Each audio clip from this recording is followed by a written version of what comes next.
With a Kaibo juice gang ready to roll. Grab your paddles, let the good times flow. From the great white north to the wild unknown, we take the best canoe trips, make memories we own.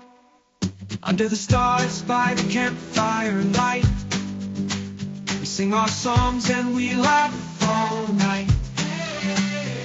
With our trusty canoes, we explore the land.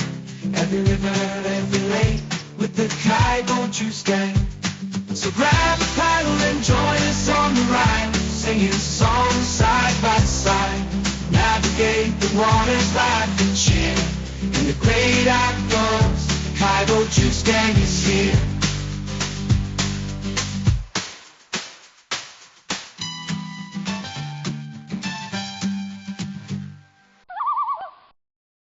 Hi, welcome to Kaibo Juice, where we talk shit about all things backcountry. Joining me again in the studio today are Adam and Ron, and we have a very important show because Ron was just in that massive storm that happened Saturday night that everybody is talking about throughout the province. He just got back last night. We haven't spoken to him yet, and here we go. All right, man. Fill us in because this was mayhem supposedly. Supposedly there's like islands in Opiongo and Algonquin that are completely destroyed. My kid sent me video from like north of Bancroft on Saturday night where it looked like just a disco ball of lightning nonstop. What did you experience? On Saturday night, all of a sudden, 5 o'clock, 6 o'clock, when it was getting evening, just around dinner time, we could see lightning. And then 10 seconds later, 20 seconds later, you'd hear thunder. So I was saying, it's far away. I remember years ago, I was told as a rule of thumb, when you see the lightning, every second is a mile away. I don't know how accurate that is, but it was 20 seconds, 20 miles away. A few hours later, What's behind you that keeps coming into this shot? Kathy keeps coming in.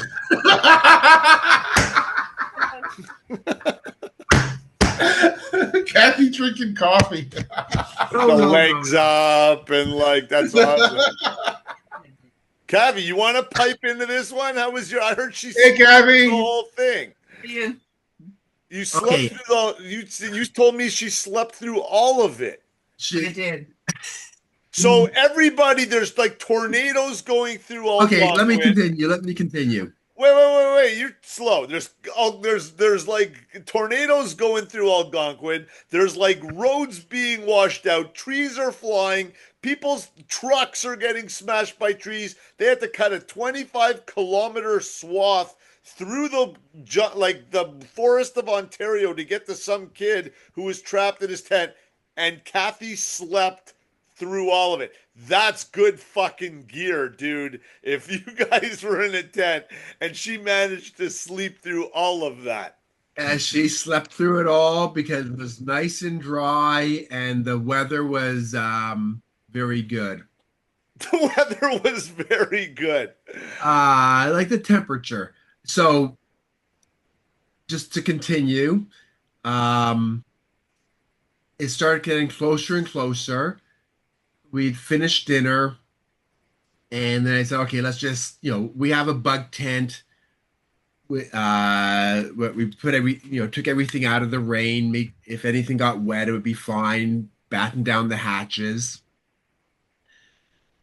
It went to bed. It was starting to rain at about 11-ish. No, earlier than that. Earlier? What time do you think it started? 10? By 9, it was raining hard. This is the most painful telling of a story anybody has ever heard. Okay, so it was 9 o'clock. It starts to rain. Batten down the hatches.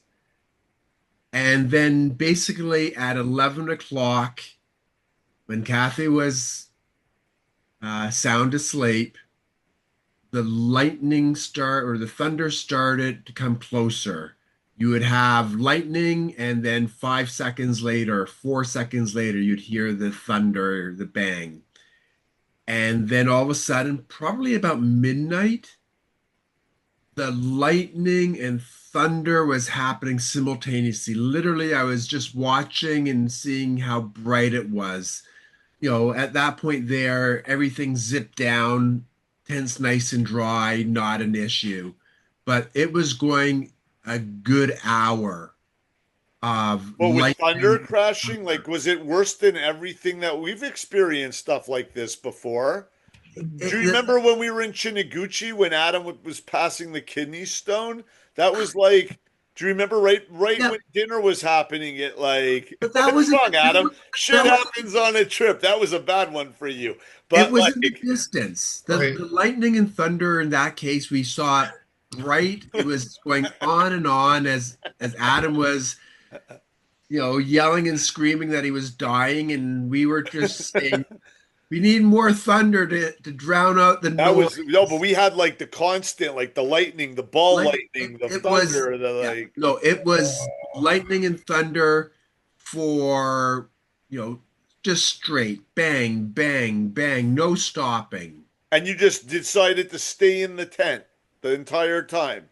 Well, let's see. There's lightning outside. Maybe I should just walk under the lightning. That's sort No, of I wouldn't be able to stay in my tent. If it was happening around me, the last place I would want to be is in my tent. I'd be in a poncho. I'd be running around that campsite, making sure that everything was secure and that I was watching all the trees. Do you remember when we went on our trip a couple of years ago and you put your tent down? You put your tent down, and there was a big dead tree over you, and you said, I'm gonna die.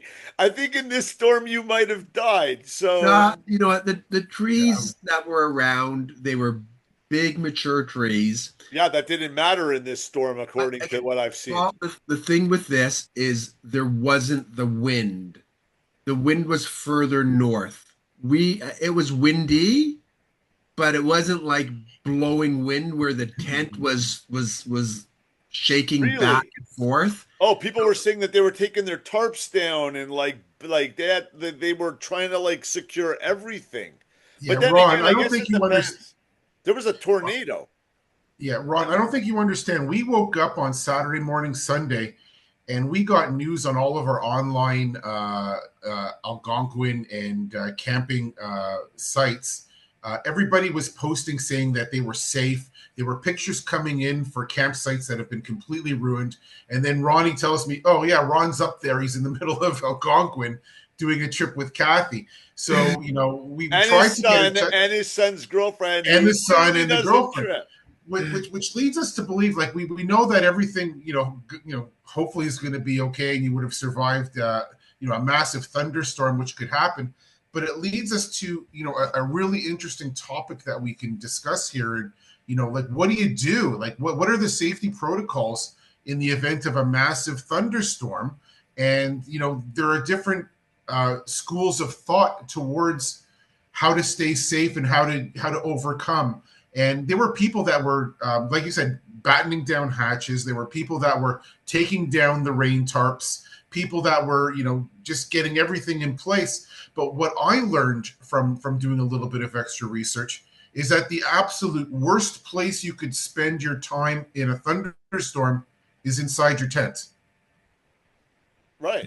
Well, there are. I said I wouldn't have been able. I would have been up but there are all metal night. poles there, but they would hit the. But it would hit the tree before it hit the metal poles. I'm not worried about the thunder. I'm worried about trees falling on me, things flying around, tornadoes coming through. I would have stayed up all night outside, gotten soaking wet in my poncho, and then I would have slept all day after the storm was over.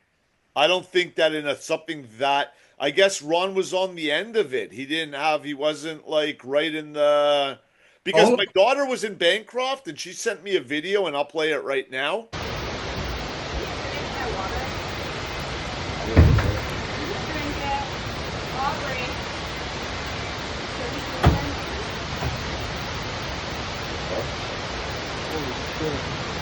Insane.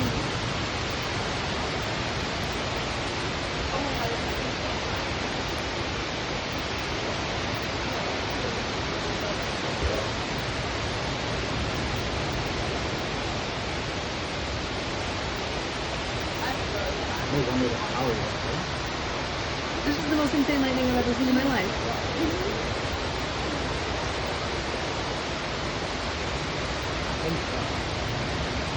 Try to move language in Boston area. More carefully in first place. Just defend. Yeah.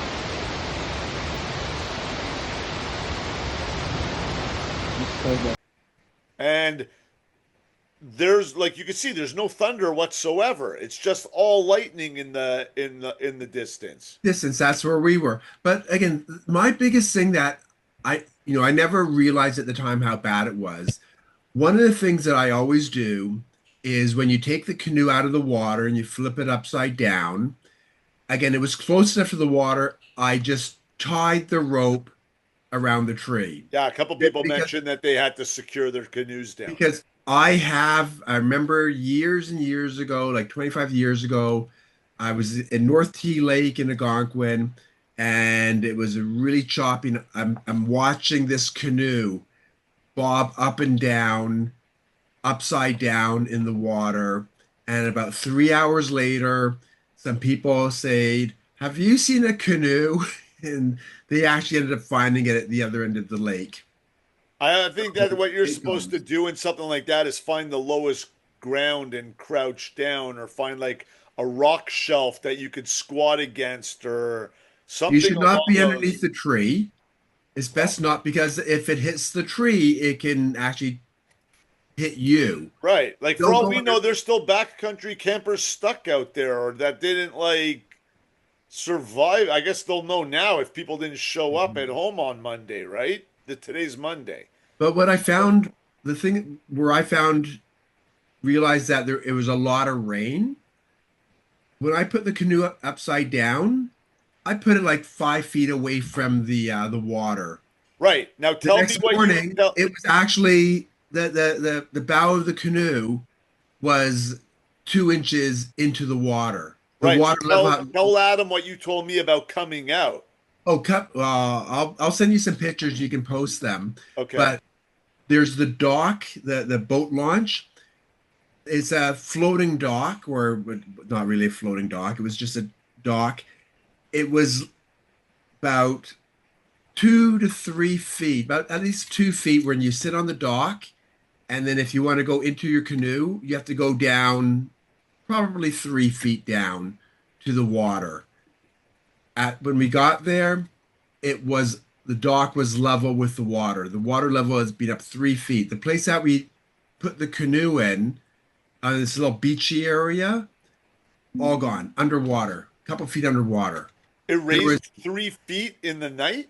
It again, Gale Larry has a dam, and I'm pretty sure to prevent flooding further downstream, they shut the dam not to let any of the water come out. But even that, when we were driving over it, it was good class 3 rapids past the dam. Just But going up how there. did it raise 3 feet? I mean, there's flooding and everything, but there was that much rain that There was feet of- 3 feet of water, plus there was no, they dammed it up. So the dam allowed the water to go up by 3 feet. If they didn't block the dam, it would have gone. Don't forget, Shout out for your tent. What was it? The Big Agnes? Big Agnes. Oh, so you had the Taj Mahal. yeah, I had the Big Agnes, and well, my son no got flooding.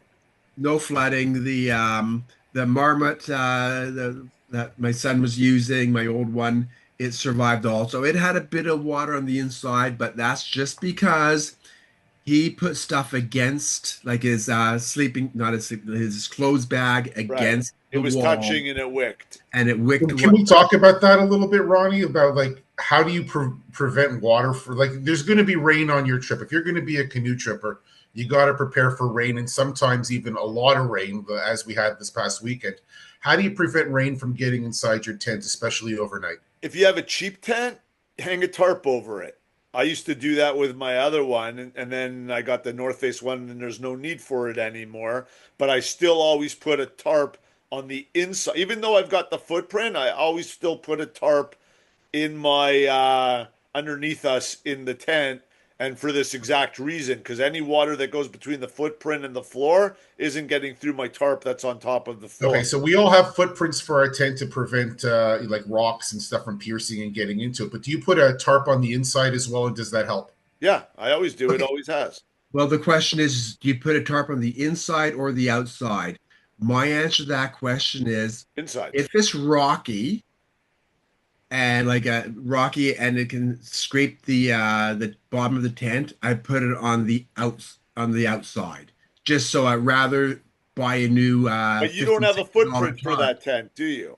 Of course I do. I've got two. I've got one for the inside and one for And the you still outside. put a tarp underneath it?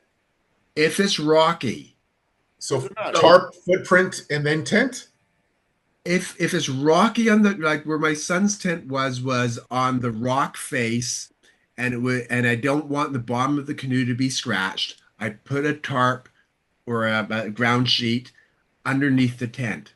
But then I also put one inside Right. just to protect the floor, and if water does come in, it'll seep Underneath. underneath the tarp, so you'll still be dry. Right. I don't want a wet mattress in the morning. I want my Yeah. wet mattress dry. There's been times where David and I have lifted up the tarp when we're putting the tent away, and there's like a puddle of water underneath it. Yeah. So I know it works, but we've always just thrown a tarp, no matter what, underneath our mattresses before we put them in. Yeah, but if it's sharp and rocky, you don't want to scratch the bottom of your tent. That's what the footprint is for. Yeah, but that's on the inside of the tent. No, the footprint's on the outside, and then the tent goes on top of it. It's the footprint goes down first, then the tent goes on top of that, and then we throw the tarp on the inside of our tent. Yeah, normally I don't put one on the bottom if it's a soft, grassy or wooded area. That's Not even more necessary. reason. You're still going to Because, get moisture from the no, because humidity. what can happen if it does rain, the rain can puddle on top of it Right, and then soak through. right. That's what the tarp is for on top of that. Yeah, so it works both ways. Interesting. But Ronnie, the most important, sorry, the most important thing is don't let anything touch the sides of the inside of the tent. Like Right. don't put your clothes bag or any type of thing because the water will wick through by touching the side of the tent. Right. is that reverse osmosis stuff? Something like that. Something like that? Something like that. Those are those Ronnie, fancy- got a question for you. A lot of the flies that go on top of your tent, because most tents that we get nowadays, they don't cover off completely. There's a lot of mesh that goes on the top. So you have to have a really good fly. And flies come, from what my learning, preconditioned with the cream on it, with the water repellent. But they also sell, and you're supposed to reapply the repellent and the conditioner to your fly every so often. Tall Ron, do you take that into consideration when you go out on a trip to check the condition of your fly? So interesting because I remember I bought a tin of the waterproofing stuff years Yeah, ago. it's a spray. It's like And you can get it as either as a spray or a brush on. I Or a got cream. the brush I've on. never seen that. And my old tent, there was seepage through some of the seals. Again, I've had this tent now for 20 years, so it's time to reseam seal all the seals. I thought you have to do it like every couple of years. And then The every cheap year ones you after do. that. No, the cheap ones you do. The good tents you don't have to. Huh. So Yeah, there were people saying like, oh, if I guess from campgrounds, you should be getting in your car. And like, I don't want to be in a car if trees are falling all around me.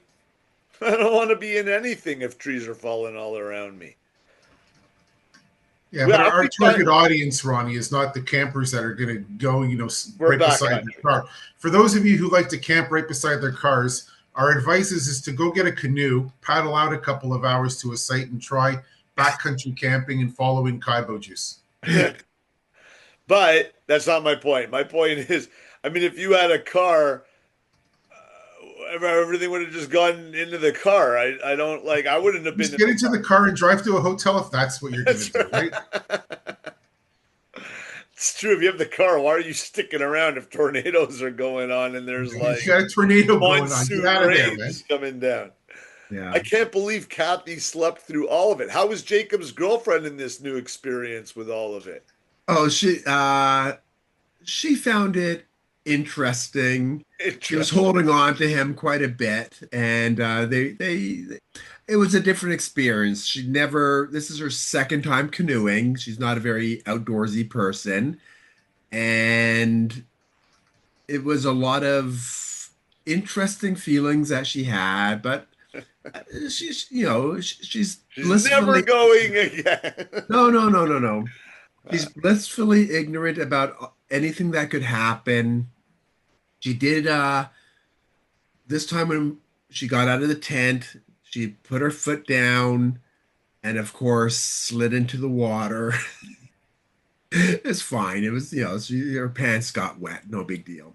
But that's crazy. 3 feet of risen. Oh, just the amount of rain was.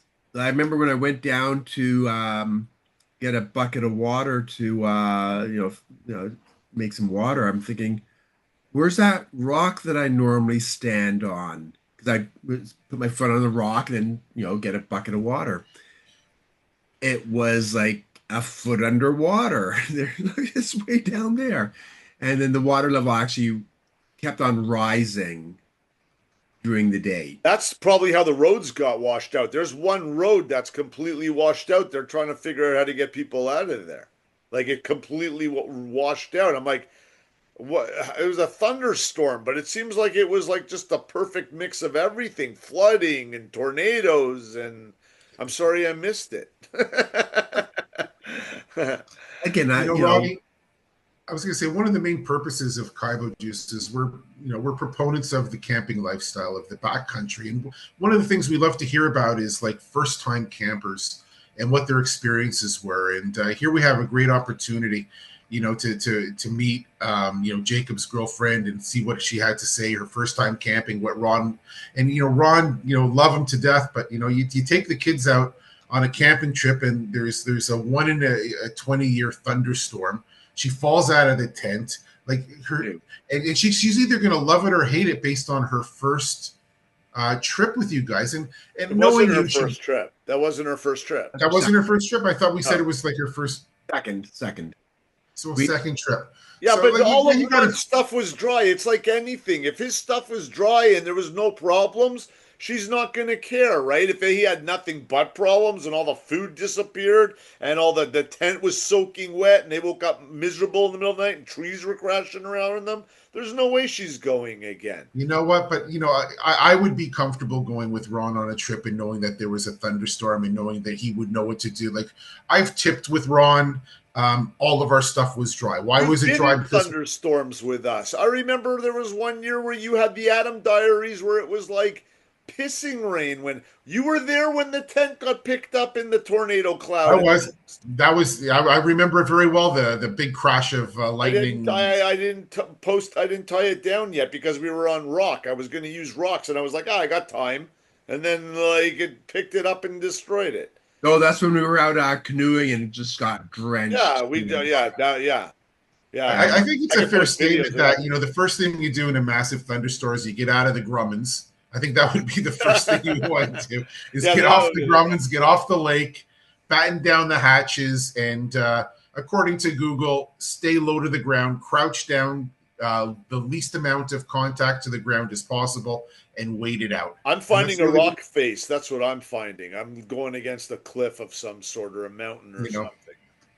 That's, I think, the best because, you don't want to be in the open, swirling surroundings. It's funny how many tornado paths we have come across over the years.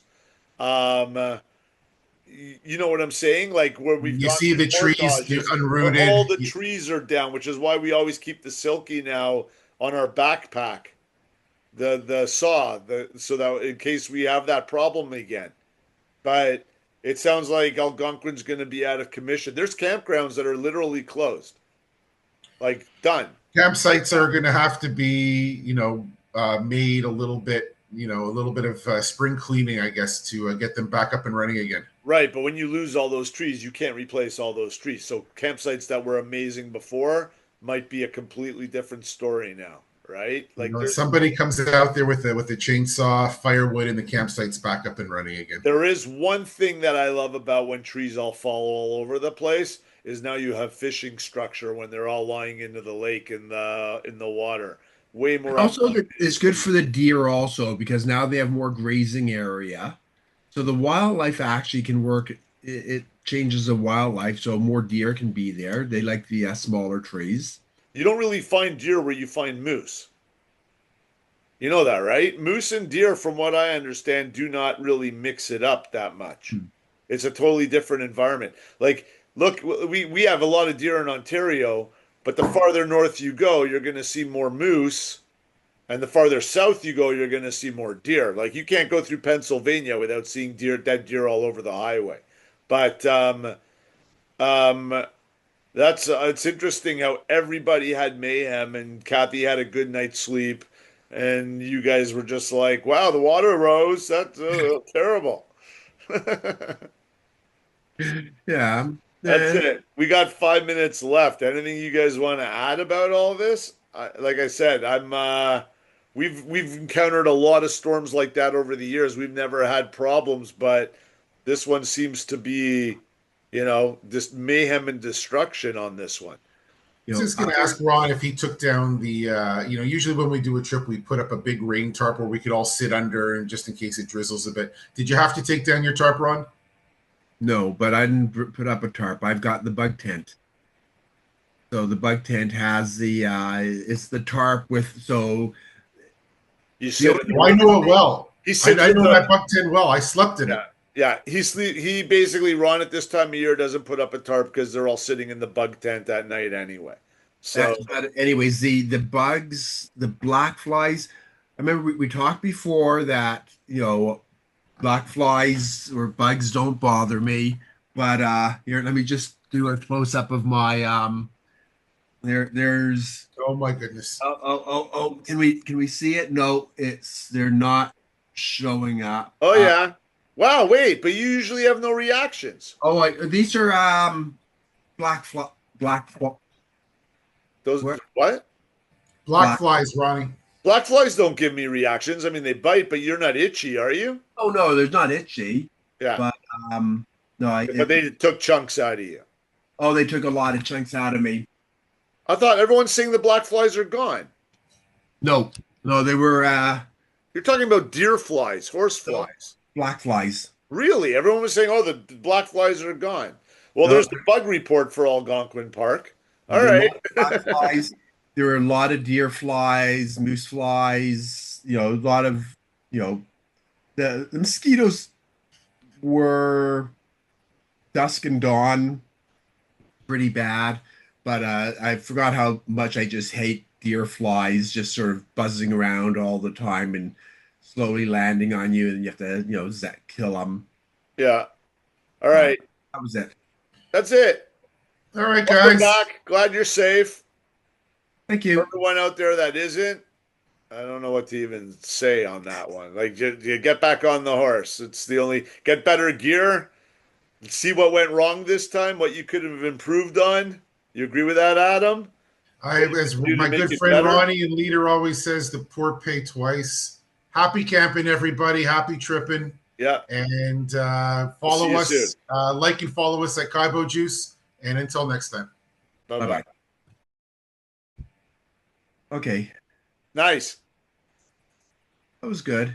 Yep. The poor pay twice, Ronnie. Ron, you got to learn to. It's still recording, but whatever. You got to learn to not hesitate so much. You go like, well, I have to think we about were what traveling about 3 kilometers an hour, and that's where people go, okay, next.